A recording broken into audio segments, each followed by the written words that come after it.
Hello everyone. Ito ang aking lulutuin for today. Lunch namin. Magluluto ako ng ginataang. Ito. Sa Bicol ito ay pagulong. Yan, hindi ko. Sinigwi lang siguro sa Tagalog. Shoutout sa mga taga Bicol. Kamusta kayong lahat? Ayan, ginataan ito yung pangalawang gata. Ayan, sibuyas, bawang, tapos sili. Lalo po ay tinapa. Pansahog. Pambansang pansahog sa ginata. Masarap kasi yung pansahog. Guys, simulan na natin. Lagay ko na ang itong gata. Binili ko lang sa palengke, ano? Pangalawang gata. Ito malablaw sa labas.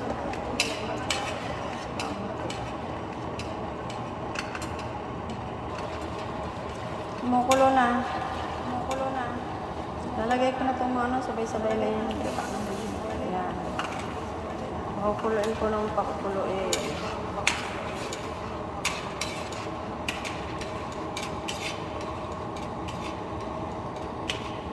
Pero nalalagay ko itong tinapa. Malasa. Madalian lang ko. Sabay-sabay na yan. Yan na. Ang ating kalnagolay. Nalagyan na yan. Tikman nga ko nga. Gata. Malapit na maluto. Gata. Pinataan niya. Lalagyan natin tahan. Okay na.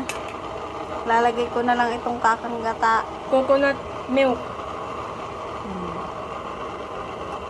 Para sumarap. Ang nilalagay ko dito ay magic of love. Alam niyo ba yung magic of love? Ayan ang aking inalalagay dyan. No need na kung ano-ano. Mamaya, tingnan lang natin. Pakuluin. Mamaya, masarap na yan. And ready to eat.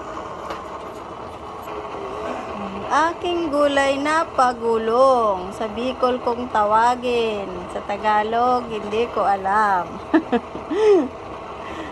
Basta yun, nakakita ko sa palengke, bumili ako kasi this is one of my favorite na gulay. Kaya bumili ako. Nilagyan ko ng tinapat, ginasaan. Diba? Shout out sa mga taga Bicol, miss ko na kayong lahat, lalo na sa aking sinilangan. Ang sarap nito kung merong alimasag or hipon. Diba? O, diba?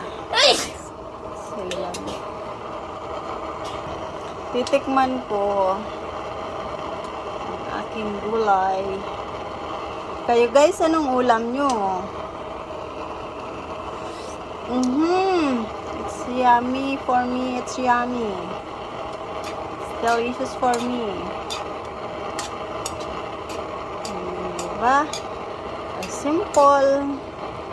Very simple na ulam. Mapaparami ang kain ko nito. Kasi gusto ko itong gulay na ito. Tsaka sariwa pa siya, mga bata pa.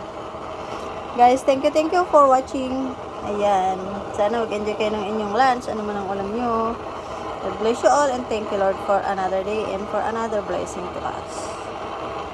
Bye!